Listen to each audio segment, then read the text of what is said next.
বিসমিল্লাহির রহমানির রহিম। আমি মোহাম্মদ ফয়েজ আহমেদ খান, বরিশাল মহানগর শ্রমিক দলের আহ্বায়ক।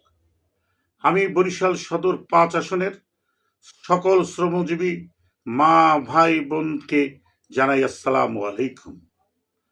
আসন্ন জাতীয় সংসদ নির্বাচনে ধানের শীষের প্রার্থী আলহাজ অ্যাডভোকেট মুজিবুর রহমান সরোয়ারের রাজনৈতিক জীবন শুরু হয়েছিল শ্রমজীবী মানুষের অধিকার আদায়ের আন্দোলন সংগ্রামের মাধ্যমে।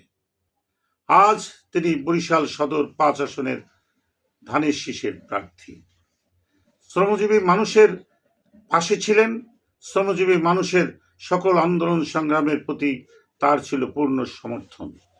আসুন আমাদের শ্রমজীবী মানুষের স্বার্থ সংরক্ষণের জন্য ১২ তারিখে কেন্দ্রে গিয়ে সবাই মিলেমিশে মুজিবুর রহমান সরোয়ারকে ভোট দিয়ে বিপুল ভোটে তাকে নির্বাচিত করি।